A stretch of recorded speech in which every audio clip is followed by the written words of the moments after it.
Podcast time. Russell, grab your buddies. We'll go to Michael's small little house studio. It's Russell and Ned and Michael sometimes. The fun just begins. It's Never Ending Adventure Podcast time. We're here. It's us. And it is definitely podcast time. It is podcast time, man. I'm ready to freaking go today. It's podcast. That's a throwback to something that we cut from the last episode. Yeah, anyways, our business time episode.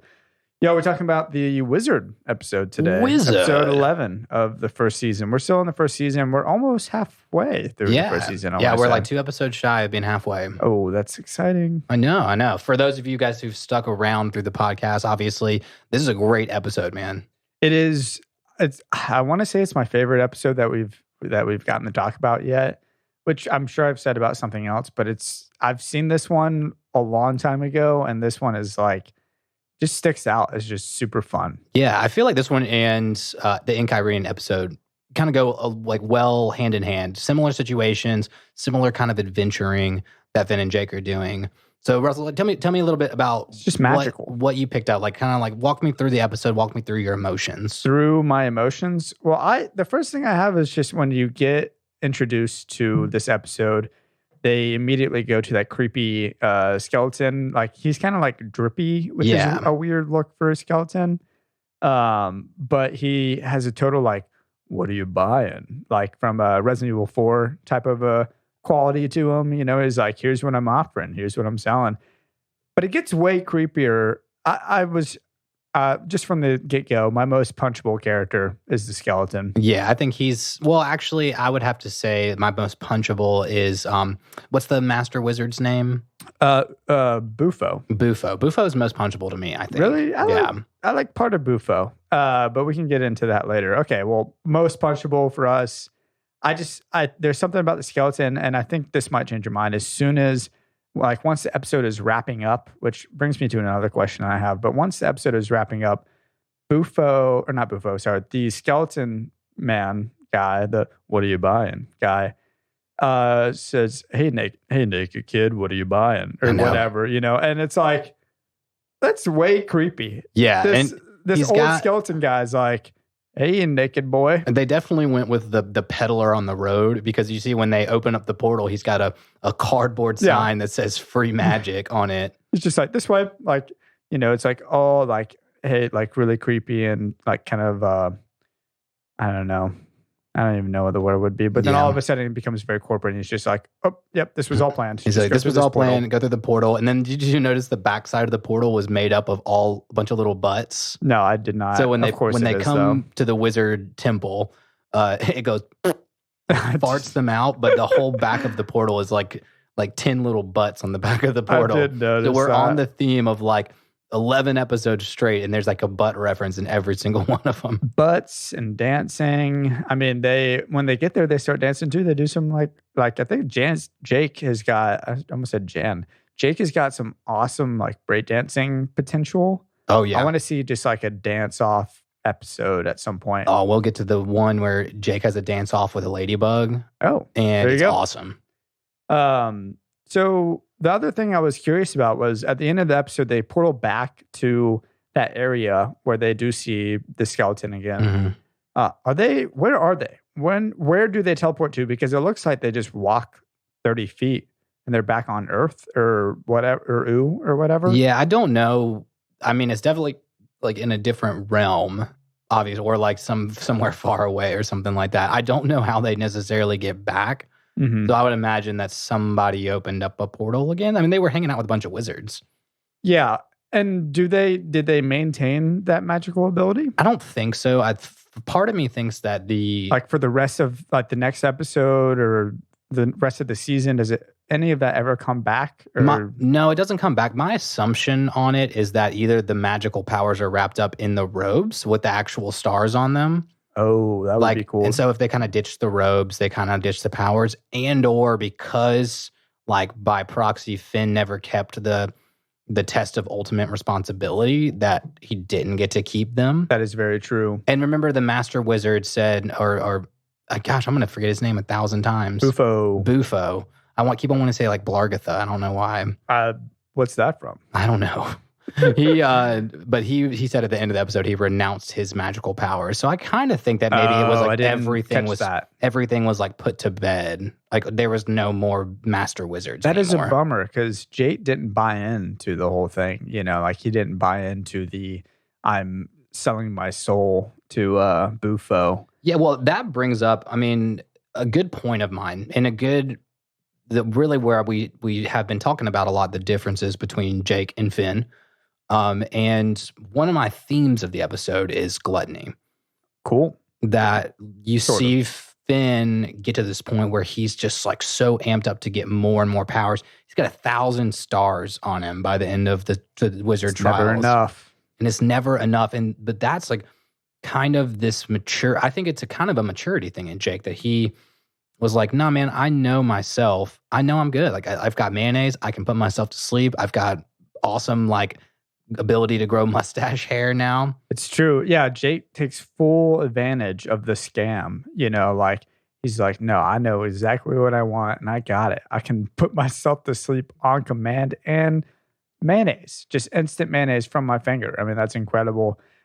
It's certainly like the gluttony aspect. I can see that now. I wasn't thinking about that as we were going, but he is 12. Yeah, he's still 12 at this point. He's still 12. So it's fair. He's just like, these powers are awesome. The ultimate power has to be incredible. Yeah. What is the ultimate power? Do we even know? It didn't seem like there was an ultimate power.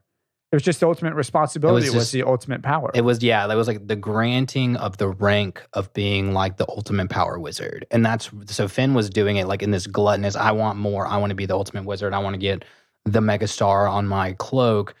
And even when he jumps in there, he goes, I'm being irresponsibly responsible. And I was like, that is exactly how 12-year-olds would probably behave. And honestly, I mean, I don't know. Do you ever feel like you're irresponsibly responsible? Off the top of my head, sure. But I couldn't give you an example. I don't think right now. Yeah, man. I mean, I guess just the way that I manage my time, I'm irresponsible in the sense that I do stay up late. But while I'm staying up late, I'm giving myself a little bit of a break from go. I got to be productive. I got to be working. I just worked 8 hours. Now I'm cooking food, and now I'm settling down and I'm working on artist management, or I'm working on this podcast or whatever. And then all of a sudden, and I got to, I call my girlfriend, and then all of a sudden it's 10:30, 11.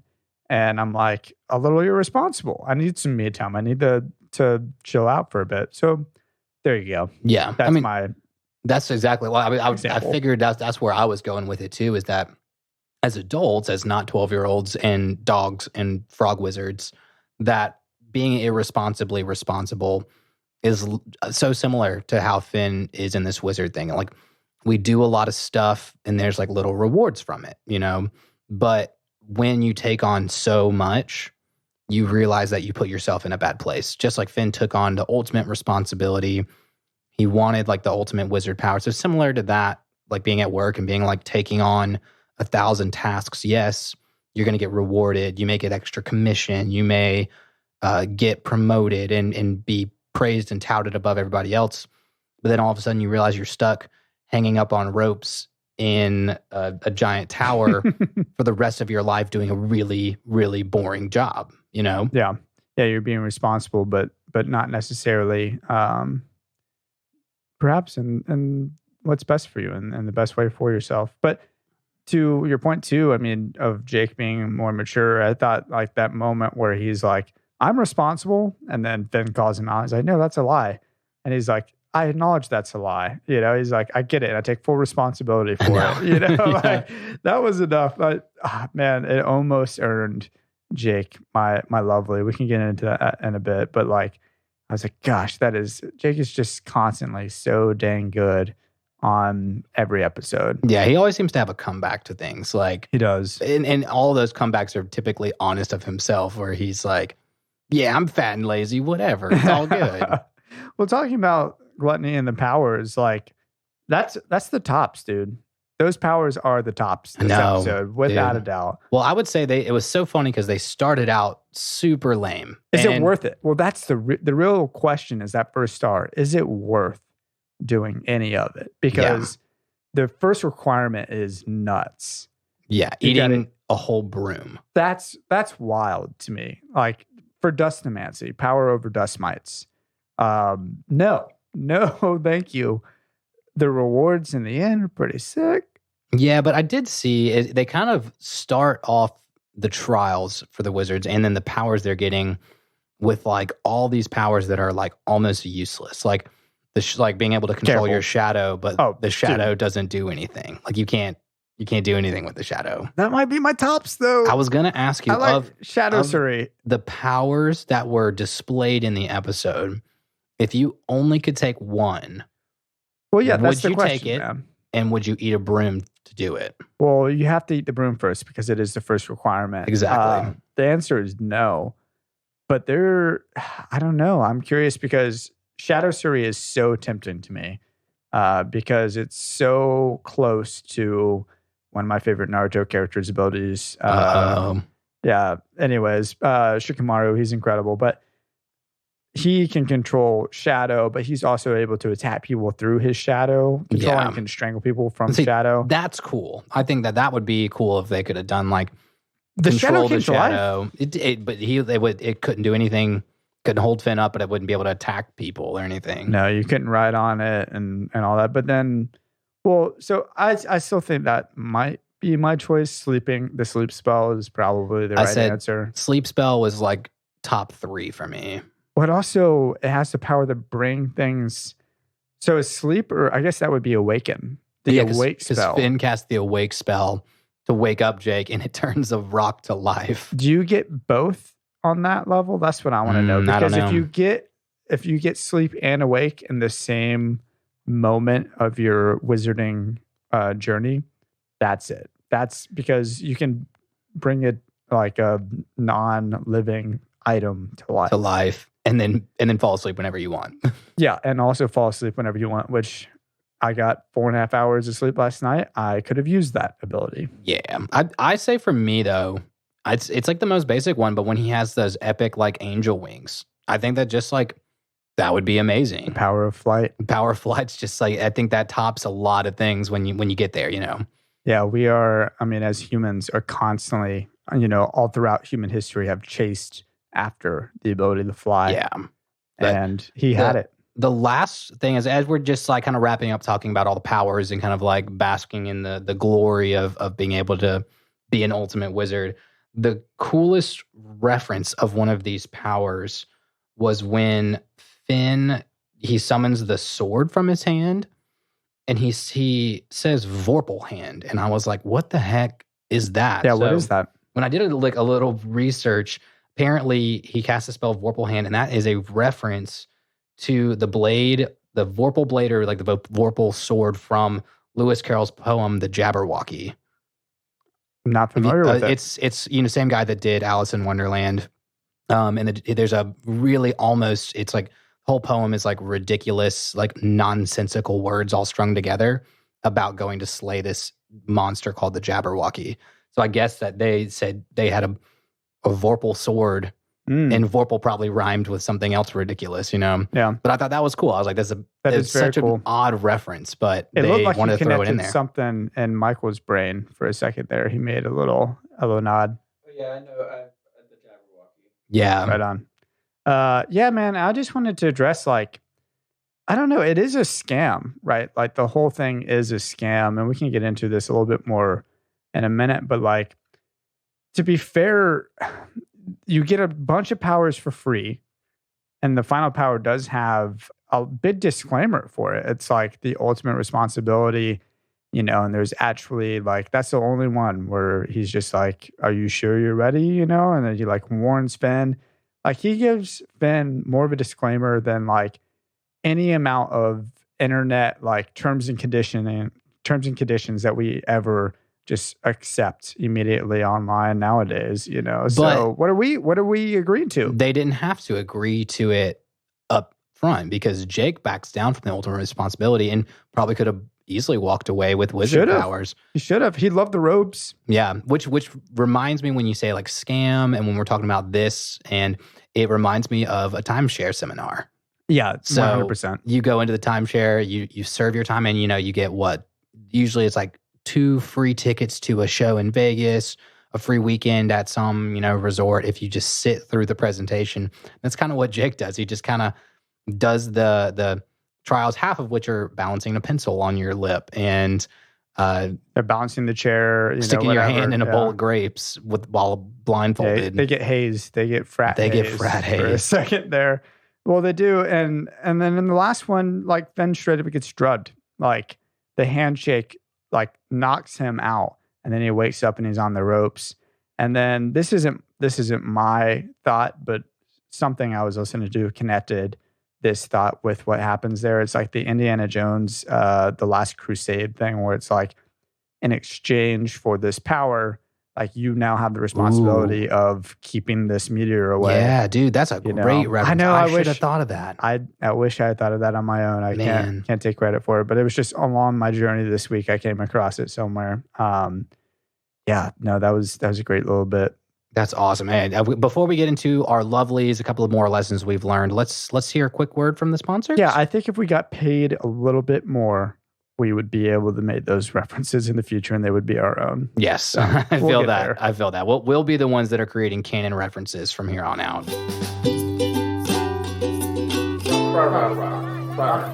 Hear ye, hear ye.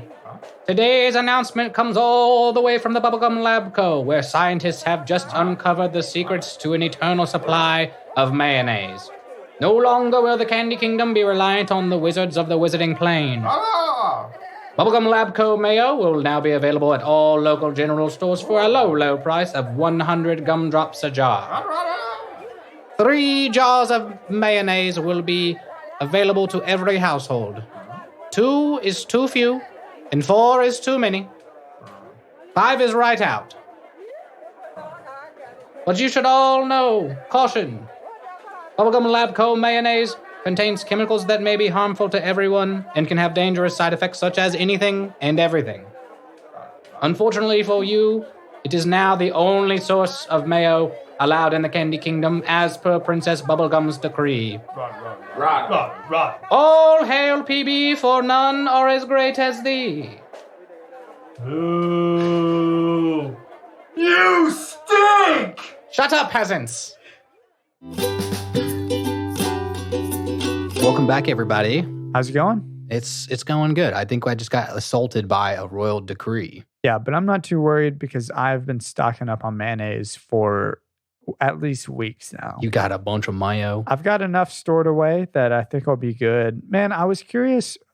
So earlier this episode, when we were talking about our most punchable characters, you were feeling Bufo. Yeah, and I think that's my beef this week, man. That's your beef is with Bufo? That takes away the purpose of our beef. I mean, portion. he's skeezy. He is skeezy, but what about? Okay, so that's what about it? I mean, he's skeezy, and he also he kind of gets away with it at the end. I know he does renounce it. And he kind of apologizes and stuff like that, and says, Finn. And one of my lessons of the show is don't take credit for ideas that aren't yours. And he was kind of like, oh yeah, I guess I won't do that anymore. And I was like, this guy got away with 847 years of manipulating people and gets to just walk away like free of any repercussion. It's how the ancient ones wanted it. But yeah, he is the ancient one though. He is. Is he? Yeah, he's been around that long. I mean, he's one of the ancient ones and he could be up there. He's the ultimate wizard. He could be doing responsibility, but he's just scheming people in. You freaking timeshare. Ned. Dude, that's my beef, man. I don't like him. You and your newfangled thinking will get us all killed. Oh, shut up with the old rain of corn talk over here. Youth culture forever. That's you culture, right now. That was one of the best lines of the episode. Youth culture forever. Well, it kind of brings me to one of my it brings me to my lovely. Give me some sugar, baby. My lovely is Leonard. I loved Leonard. He's a part of Bufo, but he's talking out of sync. I thought of it and I was like, man, he enjoys comedy. We learned so much about Leonard. Just from that one interaction. From he enjoys comedy. He's got a great sense of comedy, of timing, comedic timing. He's an individual. You know, he sticks up for what he believes in. I mean, he's just a real man's man. And Leonard gets it, man. He understands. You're going real deep into Leonard over here. He understands. My other, that is my lovely. If there was another lovely, it would probably be Jeremy. The old wizard who's been slaving away for 847 years. That was my lovely of the episode. It's because Jeremy, he ges taken down.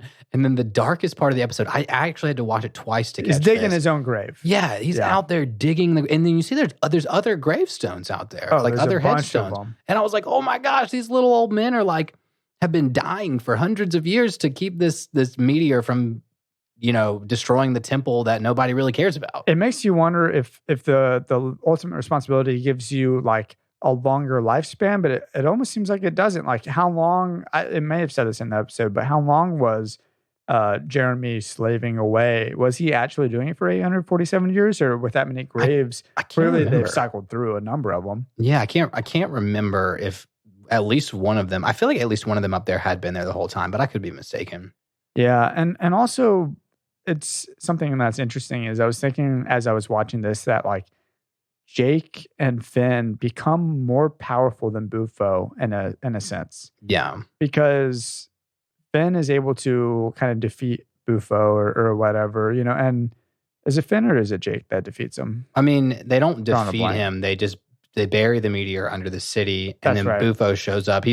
And I did notice, and it was one of the flaws that was pointed out was he's the only one that still has his clothes left. So he either shielded himself from the meteor crashing. Oh, that's interesting. But yeah, he didn't have his clothes stripped away like everybody else. Well, Jake just Jake is so powerful all of a sudden, even though he didn't finish his training with the reflect thing, Yeah, that he in his sleep is got wizard powers. It's so good. And then Finn, I love the little footing. His footing was off.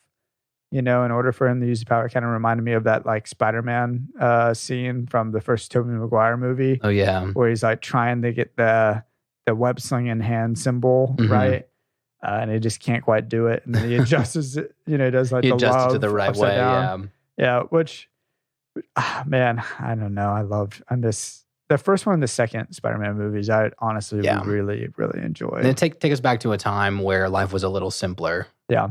But the solution was build a new tower. Yeah, that's the real crime that Bufo committed was they had 847 years to build a new tower that wasn't going to be destroyed by this meteorite. Mm-hmm. The explosion wasn't that big. Yeah. I mean, it just ripped your clothes off. It didn't kill anybody. It didn't kill anybody. They were zoomed back, sure, but the explosion was not that big. I know. Well, now you're relating with my Bufo beef that this was a problem that could have been solved 1,000 other ways. And that's where we see Finn coming in and being ultimate adventurer, a problem that's been around for almost 850 years. And Finn solves it in a day. True. But Leonard definitely was against it. You could just tell that Leonard was super against the plan. Was going against the grain. He's like Finn's inside agent, that's Leonard to me. That's Russell's theoretically speaking. Theoretically speaking. I guess so, man. That's my theoretically speaking for the episode. It doesn't have to be I'm thinking of theoretically speaking as this long drawn out segment, but I guess it could just be a simple this is ridiculous. You had a theoretical thought and you wanted to roll with it, and now that's a locked in part of your Adventure Time universe is that Leonard was scheming. It's true. What's up with those conveniently placed floating logs at the end there? Well, actually, a good introduction into one of my newest segments we're going to do on the show. It's going to be Ned's Factoids. Lay it on me. Yes. So I've got a handful of these, which is awesome. And one of them has to do with the logs floating in front of their junk. As originally, when they made this episode, they actually had little floating beavers in front of their junk, and Cartoon Network forced the animators to trade that out. And I think it was just because it was too much of an innuendo, in my opinion. Because beavers are attracted to wood and so on and so forth. We'll keep this family friendly, but that was not where I was going with that. Yeah, that's thinking about that. Beavers and wood, and beavers being a word for other things. So Yeah, that's why I think Cartoon Network was like, let's just, keep an arm's length at that kind of adult joke. But some other ones, and actually one of the coolest ones, I missed it. I missed this totally until I did my research, is that one of the students that's in the Wizard Academy or whatever, when they do like the pan over of the floor, has a Adventure Time Easter egg that will appear in many other episodes. And they're very obvious in other episodes, but this is the kind of the first one, is that it's called the Phil face. And it's this little animated face that's like this nerdy looking dude with glasses, and he's smiling. And it's meant to resemble the Adventure Time lead character designer, Phil Rinda. Correct me if I'm saying that wrong. Rinda. But Pendleton Ward stated that if you tell Phil about anything, he will get super excited face. And that's what they base this face off of. So everybody go back and watch it. When they pan over the wizards, you'll see this little Phil face, and it's kind of this dumb looking nerdy face. It's awesome. And it will appear. And when we'll point it out the next time it appears. Okay. Man, what a section. Yeah, that's a section. And then, last fun fact is that this episode was first called Finn the Wizard. Was it really? Well, Yeah. I thought Finn the Wizard was something like later on in the episode, or a different episode, like later on in the show. Maybe. If they do have a Finn the Wizard episode, it could be called that later on. But Okay. that's what this was originally called. And I guess they just decided to call it Wizard because it's not just about Finn being a wizard. That's fair. Cool, man. Well, I feel like we're getting pretty close to wrapping up this episode. Are you feeling like you have some lessons for us? Man, I think we both got some lessons. Yeah, I can start it off if you want. My lesson is, if a stranger offers you free things, take them up on the offer. That's a terrible lesson. That's my lesson. I feel like I just want to put that out there for everybody, the youths, all the street youths. the street youths. Just take everything that's free. Yeah, if he's, it seems like a guy you can trust. I don't know. My lesson Yeah, on is it that better than that? it was if something is free, it's usually at catch or probably not great quality. I didn't say don't take it, but know what you're getting into. Yeah, if there's a terms and condition, read it. Unless it's from Apple or something like that, where you might be selling your soul to the greater tech companies, to the man, the monopolies that run our world. My second lesson was don't take credit for things that aren't your ideas. That was just like explicitly stated at the end of the episode. My other lesson is, if a stranger offers you free things, take him up on his offer. You're just a second. It's double like I'm double doubling lesson. down on that one. Man, last good one Another lesson? is ugly people are desperate. Oh man, I totally forgot about that moment with Jake earlier on. Yeah, he's like, unattractive, and unattractive people are desperate. he's like, yeah, man. Obviously, he's evil, but he's unattractive, and unattractive people are desperate. I was like, savage lesson learned from Jake. Oh, man, that moment was so funny. I know. That might be a line of the episode for me too. Just like It's that, good. or youth power. What was it? Youth power forever. Yeah, youth culture forever. Youth culture forever. Yeah. I thought that was hilarious. I just want to say, don't listen to me on that lesson. That was not real. That was dumb. All the kids. Yeah, Russell just takes free things. He's lost a couple of fingers that way. A lot of times I can get away with bad lessons, but I feel like that's just really terrible advice. And I don't want anyone to hear this and go, all right, Okay. listen. Yeah. Russell said it. We know we're both incredibly influential on people, right? Yeah. Well, we were talking earlier about my ego being stroked.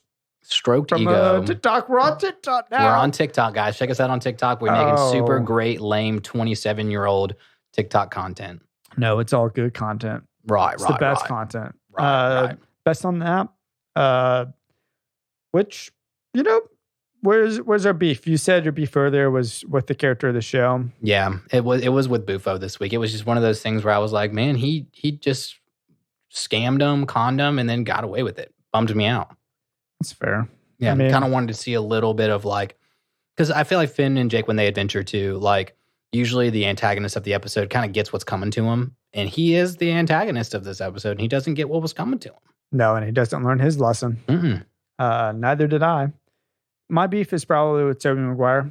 I'll come back to the superheroing world if you can. I think we're going to get him, man. I think this new Spider-Man movie coming out is going to multiverse That's him. what I'm saying, man. Like Spider-Man 3 was a little rough, but, and I know you got the gambling thing, but we don't need to talk about that on the show, allegedly.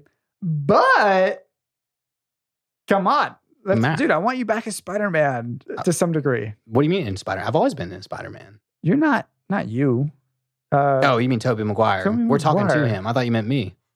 Ned. Oh man, I was like, I've never been in Spider-Man. This is canon. Ned is Spider-Man. You've never seen Ned and Spider-Man in the same room at the same time. That's true. That's all I'm saying. And just like, I'm pretty sure Michael's Batman, but we're not entirely sure about that. Not entirely sure. But yes, Tobey Maguire, because we know you're listening, you better come back to Spider-Man. Totally listening to this.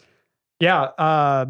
Thanks, y'all, for checking out this episode. This has been just another wonderful episode of Never Ending Adventure. I've been Russell Tyndall. And I've been Ned, and I love you guys. Many kisses to all of you. Many kisses. Please follow us on Instagram at Never Ending Adventure Podcast. You can follow us on TikTok if you really want to get on that grind at Never Ending Adventure Cast. And then I'm also posting on Twitter. You should just follow us on Instagram. But if Twitter's your thing, NEA_podcast is where you can find us on Twitter. And maybe on Reddit one day. Man, hit those likes, hit those follows, and most of all, just share, man. Share this content, share it with your friends. Like, go out and be like, yo, binge season 1 and then listen to the podcast. Put it on your way to work. Put it on your long drives. Like, just do it. Yeah, like, come on. Why aren't you doing it? Yeah. Come on. I know. Now we just sound really aggressive. I wanted to end this on an aggressive note. Hey, if you listen to this podcast, if you get through season 1 with us, there's a good chance that we will invite you to be down and be a guest on a future guest episode. Maybe. Yeah. If you can prove your worth. Bye-bye.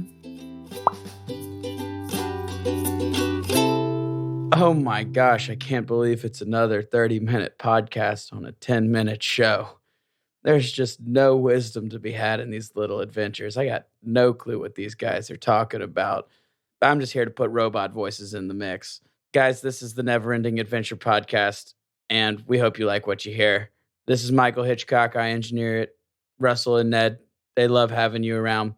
We'll see you next week. Love you, Michael.